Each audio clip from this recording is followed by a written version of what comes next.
जब आप समुद्र तट पर गए तो क्या आपको कभी शंख मिला है? क्या आपने कभी अपने कान के पास शंख रखा है और समुद्र समुद्र की लहरों को सुना है? ये हम में से कई लोगों की एक पसंदीदा स्मृति है और अभी भी खुशी लाता है। लेकिन क्या आपने कभी सोचा है कि जब आप समुद्र के पास नहीं होते, तब भी आप समुद्र की आवाज़ क्यों सुनते हैं? तो आज हम आपको ऐसा बताएंगे, ऐसा क्यों और कैसे होता है। गो गोले समुद्र और उसके आसपास से आते हैं, लेकिन दिलचस्प बात यह है कि जब इनकी आवाज़ आती है तो इसका समुद्र से कोई लेना देना नहीं होता। आप देखें कि जो गोलदार घुमावदार होते हैं वो दूसरों की तुलना में तेज स्पष्ट ध्वनि देते हैं। ऐसा इसलिए है क्योंकि खोखले और घुमावदार शंख अपनी सीमित स्थान के कारण अधिक आवाज़ परिवर्तित करते हैं। इसलिए शंख या शंख जो आकार में सर्पिल होते ज़्यादातर समुद्र की तरह ध्वनि करते हैं। ध्वनि खोल के माध्यम से खोल में प्रवेश करती है और तब तक उछलती है जब तक कि यह हमारे कान में नहीं आती। ये ध्वनियाँ मुख्य रूप से पृष्ठभूमि से कम आवृत्ति वाली ध्वनियाँ होने के लिए इच्छुक है, जिसे आप सुने या नोटिस भी नहीं कर सकते। समुद्र की लहरों की ध्वनि एक समान कम आवृत्ति वाली ध्वनि है, इसलिए ये अधिक संभावना है कि जब हम अपने कानों में एक शंख को लगाते हैं तो हम उन्हें सुनते हैं। लेकिन ऐसा क्यों है कि हम हमेशा समुद्र की लहरों को तभी सुनते हैं जब हम अपने कान में एक शंख रखते हैं? वैज्ञानिक अभी तक इसका सटीक कारण नहीं खोज पाए हैं, लेकिन इसका एक ठोस सिद्धांत है। वैज्ञानिक ने इस सिद्धांत का पता लगाया है कि यह हमारे रक्तचाप से संबंधित हो सकता है। इस विचार के अनुसार जब हम कान में शंख लगाते हैं तो हमें एक ध्वनि तरंग जैसी सुनाई देती है। वो वास्तव में हमारे सिर और कान से बहने वाली रक्त की ध्वनि होती है जो खोल में प्रतिध्वनित होती है। इस बात से यदि हमारा रक्त प्रवाह बढ़ जाए तो खोल की आवाज़ तेज होगी। जब उन उन्होंने हृदय गति और रक्त के प्रवाह को बढ़ाने के लिए व्यायाम करके इसका परीक्षण किया तो उन्होंने पाया कि ध्वनि बिल्कुल भी नहीं बदली। ये वही धीमी शांत समुद्री ध्वनि थी। और एक अलग उन्होंने एक्सपेरिमेंट किया जिसमें कि ध्वनि कान के पास हवा के झोंके के कारण होती है, क्योंकि खोल इसके चारों ओर कंपार्टित होता है। लेकिन उन्होंने इस सिद्धांत का परीक्षण एक ध्वनि रोगी कमरे में किया, जिसमें अभी भी हवा होगी लेकिन कोई शोर नहीं। सबसे व्यापक रूप से स्वीकृत सिद्धांत ये कहता है कि जब हम इसे अपने कान में डालते हैं तो शैल उसके आसपास किसी भी पृष्ठभूमि के शोर को उठा लेता है। यह कोई भी कम आवृत्ति वाली आवाज़ हो सकती है जिन्हें हम मुश्किल से पहचान पाते हैं, जैसे कि पास की सड़क पर ट्रैफिक या पंखे या फ्रिज की गुनगुनाहट। ये ध्वनियाँ सर्पिल शंखों के चारों ओर उछलती हैं और चूंकि वो सुपर विशिष्ट नहीं है, वो समुद्र की लहरों की तरह ध्वनि करती हैं। आप इस सिद्धांत का परीक्षण करने के लिए आपको शंख की ज़रूरत नहीं है, बस आपको क्या करना है, एक साफ पीने के गिलास का उपयोग करें और उसे अपने कान के ऊपर रखें। आप समुद्र की आवाज़ ही इसके अंदर सुन पाएंगे। तो मैं आज आपको शंख का महत्व बताऊंगी। तो जैसे कि हम जानते हैं कि भगवान विष्णु को शंख अत्यंत प्रिय है, इसलिए भगवान श्री नारायण की पूजा में शंखनाद जरूर होता है। शंख से निकलने वाली ध्वनि सभी बाधाओं और दोषों को दूर करती है और ऐसा कहा जाता है कि जिस घर में शंख होता है वहाँ पर माता लक्ष्मी की कृपा बरसती है। किसी भी पूजा पाठ में शंख बजाना बहुत शुभ माना जाता है। माना जाता है कि देवताओं को शंख की आवाज़ बहुत पसंद होती है और वो इससे प्रसन्न होकर भक्तों की हर इच्छा पूर्ति करते हैं। वास्तु के अनुसार भी अगर देखा जाए तो शंख बजाने से आसपास की नकारात्मक ऊर्जा दूर होती है। उत्तर पूर्व दिशा में शंख रखने से घर में सुख खुशहाली आती है। समुद्र मंथन के दौरान देव और असुरों के युद्ध में 14 अनमोल रत्नों की प्राप्ति हुई थी। इसमें 8वें रत्न के रूप में शंख की प्राप्ति हुई थी। घर और मंदिर में शंख रखना बहुत शुभ माना जाता है। शंख जो होता है वो सनातन धर्म में उसका बहुत ही पवित्र स्थान होता है। शंख की ध्वनि जो नाद होता है वो धार्मिक दृष्टि से जितना पवित्र है उतना ही कर्णप्रिय भी है। शंख को घर में और मंदिर में रखना अति पवित्र माना जाता है। शंख कितने प्रकार के होते हैं उनमें से मैं कुछ आपको अब बताने जा रही हूँ। ये शंख देखने में गणेश जी के आकार का लगता है, इसीलिए इसे गणेश शंख कहते हैं और इस शंख को घर में रखना बहुत शुभ माना जाता है। गणेश शंख को घर में रखने से दरिद्रता का नाश होता है और घर में सुख समृद्धि आती है। दूसरा शंख जो होता है वो दक्षिणवर्ती शंख होता है। पुराणों के अनुसार दक्षिणवर्ती शंख को स्वयं भगवान विष्णु धारण करते हैं। इस शंख को दाएं हाथ से बजाया जाता है। इस शंख को सबसे अधिक शुभ माना जाता है। दक्षिणवर्ती शंख को घर से में बजाने से नकारात्मक ऊर्जा का नाश होता है और सकारात्मक ऊर्जा आती है। इस शंख का पूजन करने से घर में लक्ष्मी जी का वास होता है और सुख समृद्धि भी बढ़ती है। कोड़ी शंख बहुत दुर्लभ होता है दोस्तों। इस शंख को घर में रखना बहुत शुभ माना जाता है। इसे घर में रखने से भाग्य में वृद्धि होती है और धन प्राप्त होता है। दीपावली के दिन कोड़ी शंख की पूजा का विशेष महत्व है। पीली कोड़ियाँ घर में धन वाले स्थान पर रखने से धन वृद्धि होती है। प्राचीन काल से कोरियों को धन और समृद्धि लाने वाला माना जाता है। प्राचीन काल में इसका उपयोग मुद्रा के रूप में किया जाता था। यह दुल्हन की शादी की पोशाक का एक हिस्सा था। हिंदू पौराणिक कथाओं के अनुसार कोरी को समुद्र मंथन से लक्ष्मी और अन्य पवित्र चीजों के साथ प्राप्त किया गया था। हिंदू शास्त्र के अनुसार कोरी को महालक्ष्मी का प्रिय उत्पादक कहा जाता है। ये भी भगवान शिव से संबंधित है और नंदी को सजाने के लिए प्रयोग किए जाती हैं। कोड़ी शंख को समृद्धि और धन के लिए कैश बॉक्स में रखा जाता है। बाद में आता है कामधेनु शंख और इसे हम गोमुखी शंख के नाम से भी जानते हैं। ये शंख कामधेनु गाय की आकृति का होता है, इसलिए इसे कामधेनु गोमुखी शंख कहा जाता है। घर में इस शंख को रखने से सभी मनोकामनाएं पूर्ण होती है और तर्क शक्ति भी प्रबल होती है। गोमुखी शंख जो दोस्तों जो होता है वो पंचमुखी शंख को भी कहते हैं। गोमुखी शंख को मंदिर में रखने से गाय पालन के समान ही पुण्य और लाभ मिलता है। गाय को एक पवित्र जानवर और बहुयात का प्रतीक माना जाता है। इस शंख को किसी मंदिर या पूजा कक्ष में रखने से आपको सुख और सौभाग्य की प्राप्ति हो सकती है। हीरा शंख जो दोस्तों जो होता है इसका उपयोग देवी लक्ष्मी और भगवान विष्णु की पूजा में किया जाता है।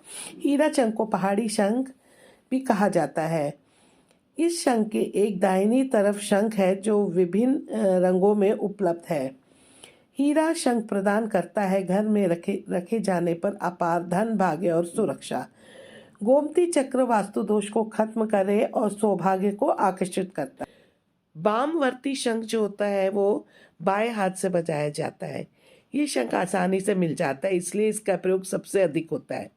इस शंख को बजाने के लिए एक छेद होता है। शंख की आवाज़ से नकारात्मक शक्तियाँ घर से बाहर निकलती हैं और घर में पॉजिटिविटी आती है या पॉजिटिव एनर्जी आती है। घर में वामवर्ती शंख रखने से सुख शांति बनी रहती है। मोती शंख घर में रखने से क्या होता है और इनकी नित्य पूजा करने से घर में सुख शांति बनी रहती है। इस शंख को बेहद फलदायी माना जाता है। इस शंख को आर्थिक उन्नति का कारक माना गया है। इसे घर, दुकान या ऑफिस में रखने से आर्थिक लाभ होता है। महालक्ष्मी शंख जो होता है दोस्तों ये आकार का ये एक श्रीयंत्र के जैसा होता है। इस शंख को महालक्ष्मी का प्रतीक माना जाता है। इस शंख की आवाज़ सुरीली होती है और इसे घर में रखना बेहद शुभ माना जाता है। ऐसा कहा जाता है कि जिस घर में ये शंख होता है वहाँ माँ लक्ष्मी का वास होता है। गोमती चक्र शैल पत्थर का एक रूप भगवान कृष्ण के सुदर्शन चक्र जैसा दिखता है। इसका उपयोग पूजा या धार्मिक समारोह में एक यंत्र के रूप में किया जाता है। वास्तु के अनुसार गोमती चक्र को इमारतों की नींव में दफनाने से वास्तु दोष समाप्त हो जाता है और रहने वालों को समृद्धि और लंबे जीवन का आशीर्वाद मिलता है। भारत के कई क्षेत्रों में इस पवित्र प्रतीक को दीपावली पर देवी लक्ष्मी के साथ पूजा की जाती है। गोमती चक्र को कपड़े में लपेटकर कैश बॉक्स में रखने से धन की प्राप्ति होती है।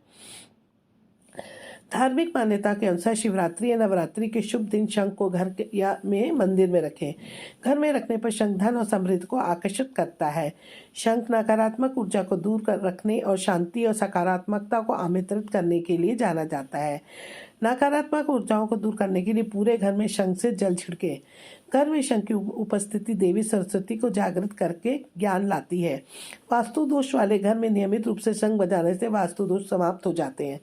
जोड़ों के बीच के बंधन को मजबूत करने के लिए शयन कक्ष में शंख रखें। मंदिर में शंख हमेशा मूर्तियों के सामने नुकीले हिस्से के साथ रखें। शंख का खुला भाग ऊपर की ओर तथा चोंच को बगल में रखना चाहिए। ऐसा कहा जाता है कि मूर्तियों से निकलने वाली ऊर्जा और तरंगे शंख के नुकीले हिस्से की ओर आती हैं और घर के चारों अनुकूल ऊर्जा फैलाती हैं।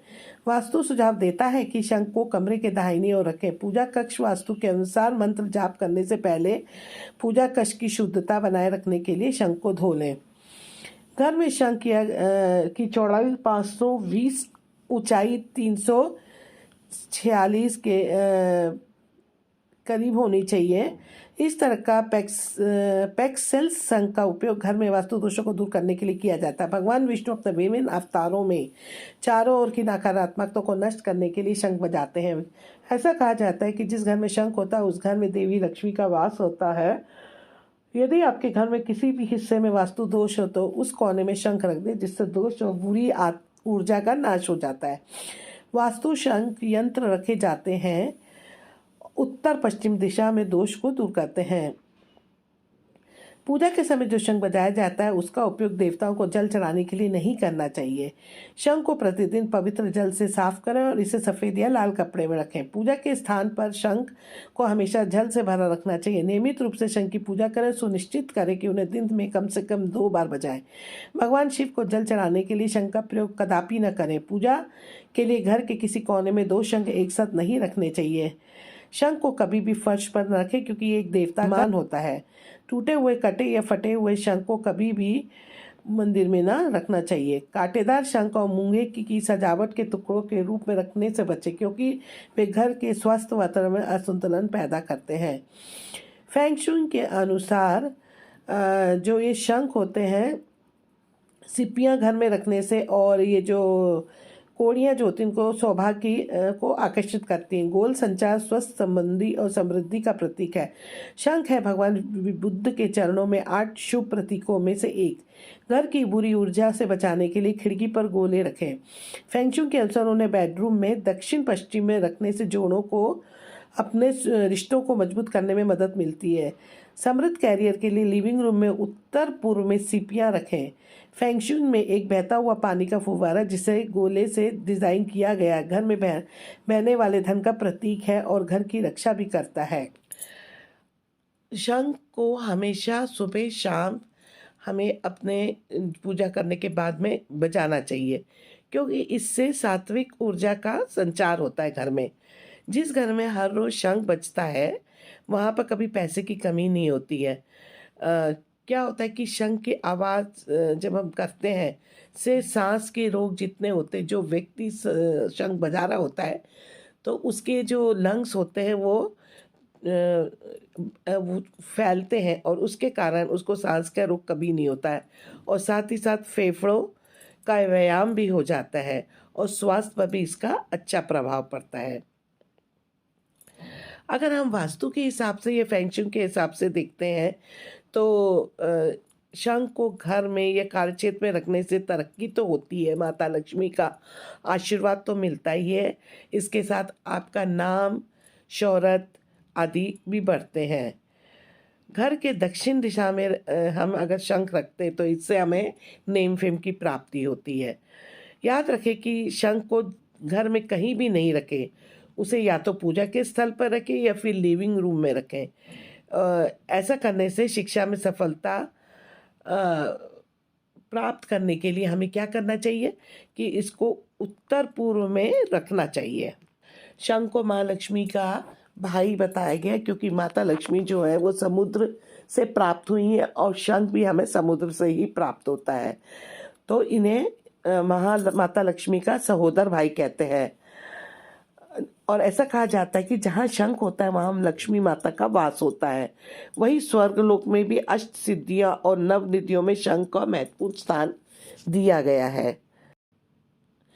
लेकिन अगर हम ये देखें विज्ञान के हिसाब से, मतलब साइंटिफिक रीज़न देखें कि शंख में जो हम जल भर के रखते हैं वो कभी खराब नहीं होता है, और उसको छिड़कने से कई तरह के जीवाणु कीटाणु जो हमारे घर के अंदर बैक्टीरिया हो जाते हैं उनका नाश होता है। शंख में जो गंधक, कैल्शियम और फास्फोरस अधिक मात्रा में पाया जाता है उसके अंश जल में आ जाते हैं, इसलिए शंख के जल को पीने से या उसको छिड़काव करने से अच्छा माना जाता है। शंख की उत्पत्ति से संबंधित दोस्तों एक कथा बहुत ही ज़्यादा वर्णित है। तो ऐसा कहा जाता है कि सुदामा नाम का एक कृष्ण भक्त पार्षद राधा के श्राप से शंखचूड़ दानवराज होकर दक्ष के वंश में जन्मा। अंत में विष्णु ने इस दानव का वध किया। श्रीखंड चूर्ण के वध के बाद सागर में बिखरी उसकी अस्थियों से शंख का जन्म हुआ था और उसकी आत्मा राधा के श्राप से मुक्त होकर गोलोक वृंदावन कृष्ण के पास चली गई थी। तो इसके भारतीय धर्म शास्त्र में शंख के विशिष्ट एवं महत्वपूर्ण स्थान है। माना जाता है कि इसका प्रादुर्भाव समुद्र मंथन से हुआ था। समुद्र मंथन से 14 रत्न मिले थे जिसमें छठवां रत्न शंख था, और जो 13 रत्न की भांति शंख में वही अद्भुत गुण होते हैं। विष्णु पुराण के अनुसार माता लक्ष्मी समुद्र राज की पुत्री हैं तथा शंख उनका भाई है, अतः यह भी कहा जाता है कि जहाँ शंख है वहाँ पे लक्ष्मी है। इसी कारण से शंख की पूजा भक्तों को सभी सुख देने वाली होती है। हमारे धर्म ग्रंथ ऐसे कहते हैं कि सृष्टि आत्मा से, आत्मा आकाश से, आकाश वायु से, वायु आग से, आग जल से और जल पृथ्वी से उत्पन्न हुआ है, और इन सभी तत्व से मिलकर शंख की उत्पत्ति हुई है। भागवत पुराण के अनुसार संदीपन ऋषि आश्रम में श्री कृष्ण ने शिक्षा पूर्ण होने पर उनसे गुरु दक्षिणा लेने का आग्रह किया। तब ऋषि ने उनसे कहा कि समुद्र में डूबे मेरे पुत्र को ले आओ। कृष्ण ने समुद्र तट पर शंकासुर को मार गिराया, उसका खोल शेष रह गया। ऐसा कहा जाता है कि उसी से शंख की उत्पत्ति हुई। 5 जन्य शंख वही था। पौराणिक कथा के अनुसार शंकासुर नामक असुर को मारने के लिए श्री विष्णु ने मृत्स्य अवतार धारण किया था। शंकासुर के मस्तिष्क तथा कनपटी की हड्डी का प्रतीक ही शंख है। उससे निकला स्वर संत की विजय का प्रतिनिधित्व करता है। घर में शंख रखने और बजाने से ये 11 फायदे होते हैं दोस्तों। पूजा पाठ में शंख बजाने का चलन युगों युगों से है। देश के कई भागों में लोग शंख को पूजा घर में रखते हैं और इसे नियमित रूप से बजाते हैं। ऐसे में ये उत्सुकता एकदम स्वाभाविक है कि शंख केवल पूजा अर्चना में ही उपयोगी है या इसका सीधा तौर पर कोई लाभ है। तो ऐसा कहा जाता है कि सनातन धर्म की कई ऐसी बातें हैं जो न केवल आध्यात्मिक रूप से बल्कि कई दूसरी तरह से भी फायदेमंद है। शंख रखने, बजाने व इसके जल का उचित उपयोग करने से कई तरह के लाभ होते हैं। कई फायदे तो सीधे तौर पर सेहत से जुड़े हैं। जैसे कि ऐसा कहा जाता है कि जिस घर में शंख होता है वहाँ पे, मैंने पहले भी बताया कि माता लक्ष्मी का वास है। धार्मिक ग्रंथों में शंख को लक्ष्मी का भाई ही बताया गया, क्योंकि लक्ष्मी की तरह शंख भी सागर से ही निकले थे। और शंख को इसलिए भी शुभ माना जाता है क्योंकि माता लक्ष्मी और भगवान विष्णु दोनों ही अपने हाथों में शंख धारण किए हुए हैं। पूजा पाठ में शंख बजाने से जैसे कि बट नेचुरल है कि वातावरण पवित्र होता है। जहाँ तक इसकी आवाज़ जाती है इससे सुनकर लोगों के मन में सकारात्मक विचार पैदा होते हैं। अच्छे विचारों का फल भी स्वाभाविक रूप से बेहतर प्राप्त होता है। शंख में चौकी जगत पालनहार भगवान श्री हरि, विष्णु तथा माता लक्ष्मी आदि का अभिषेक करने से ईश्वर प्रसन्न होते हैं और इनकी कृपा प्राप्त होती है। ब्रह्मवर्त ने पुराण में कहा गया है कि शंख में जल रखने और इसे छिड़कने से वातावरण शुद्ध होता है और नकारात्मक ऊर्जा का नाश होता है। शंख की आवाज़ लोगों की पूजा अर्चना के लिए प्रेरित करती है। शंख की पूजा से मनोकामनाएं पूर्ण होती हैं, दुष्ट आत्माएं पास में नहीं फटकती हैं। वैज्ञानिक भी मानते हैं कि शंख की आवाज़ से वातावरण में कई तरह के बैक्टीरिया, जीवाणु, कीटाणुओं का नाश होता है। कई टेस्ट में इस तरह के नतीजे भी मिले हैं। आयुर्वेद के मुताबिक शंख को देह का भस्म के उपयोग से पेट की बीमारी, पथरी, पीलिया, कई तरह की बीमारियां दूर होती है। इसलिए इसका उपयोग एक्सपर्ट वेद की सलाह से ही किया जाना चाहिए। शंख बजाने से फेफड़े का व्यायाम होता है। पुराणों के जिक्र मिलते हैं कि अगर श्वास का रोग नियमित तौर पर शंख बजाता है तो वो बीमारी से मुक्त हो जाता है। शंख में पानी भर कर रखने से और उसका सेवन करने से हड्डियां मजबूत होती हैं। दांतों को भी लाभ देता है, रोगी क्योंकि नियमित इसमें तौर अधिक मात्रा में कैल्शियम, फास्फोरस व गंधक गुण पाए जाते हैं। वास्तुशास्त्र के अनुसार शंख में ऐसे कई गुण होते हैं जिससे घर में पॉजिटिव एनर्जी आती है। शंख की आवाज़ से सोई हुई भूमि जागृत होकर शुभ फल देती है। दोस्तों, अक्सर करके हमने ये देखा है कि पूजा होने के बाद में शंख में जल भरकर और फिर उस पर चंदन का टीका लगाकर सब घर में छिड़क देने से वातावरण शुद्ध और पवित्र होता है। ऐसा बहुत से लोग पूजा करने के बाद करते हैं। ये इसलिए किया जाता है क्योंकि शंख में जल भरकर हमेशा हमें पूजा स्थल पर रखना चाहिए। और क्या करना चाहिए, इसके छिड़काव से घर में जितनी भी नकारात्मक ऊर्जा होती है वो दूर हो जाती है और सकारात्मक ऊर्जा का वास होता है। भगवान विष्णु का आयुध होने के कारण ये अत्यंत मंगलकारी कहा जाता है। पूजा घर में शंख दाहिने हाथ या दक्षिणावर्ती शंख को पूजा कक्ष में ही रखना चाहिए। कमरे के भीतर उन्हें उत्तर पूर्व या उत्तर पूर्व दिशा में रखना चाहिए। एक ही स्थान पर पूजा करने के लिए दो शंख एक साथ नहीं रखने चाहिए। पूजा में शंख कैसे रखना चाहिए, इसका संक्षिप्त उत्तर मैं आपको देती हूँ कि शंख को अपने घर के मंदिर में दाहिनी ओर रखना चाहिए। इसे आधार पर इस प्रकार रखना चाहिए कि इसका खुला भाग ऊपर की ओर और चोंच आपकी ओर हो। इस आधार पर इस प्रकार हमें शंख रखना चाहिए। आपको शंख को गंगा जल से साफ करना चाहिए और नियमित रूप से पवित्र सफेद या लाल कपड़े में लपेटना चाहिए। आपको भी नियमित रूप से शंख की पूजा करनी चाहिए। सुनिश्चित करना चाहिए कि वे दिन में कम से कम 2 बार फूके। के लिए शंख ले रहे हैं तो मैं आपको बताऊंगी कि घर के लिए किस प्रकार का शंख अच्छा होता है। दाहिने हाथ का शंख शुभ होता है और घर में सौभाग्य, धन और समृद्धि लाता है। दोस्तों, अब मैं लास्ट में आपको बताना चाहूंगी कि शंख कब नहीं बजाना चाहिए। ऐसा कहा जाता है कि सूरज अस्त होने के बाद देवी देवता सोने चले जाते हैं। इसीलिए जब भी रात में यानी सूर्यास्त के बाद आप पूजा करें तो ध्यान रखें कि शंख नहीं बजाएं। शंख ध्वनि से माना जाता है कि उनकी निद्रा में बाधा आती है। ये भी कहा जाता है कि सूरज ढलने के बाद शंख बजाने से लाभ की बजाय हानि होती है। शंख बजाने से का भी कुछ नियम होता है दोस्तों। जैसे कि अगर आपने घर में शंख रखा हुआ है तो एक नहीं बल्कि 2 शंख लेकर रखें। बजाने के लिए एक शंख और दूसरा अभिषेक करने के लिए। भगवान की पूजा करने वाले शंख को भूलकर भी ना बजाएं। ऐसा करने से वो झूठा हो जाता है। वही बजाने वाले शंख से कभी पूजा नहीं करनी चाहिए। पूजा घर में एक ही शंख रखें जो कि पूजा के लिए होता है और दूसरा शंख पूजा घर या मंदिर के आसपास सफेद रंग के कपड़े में लपेट कर रखें।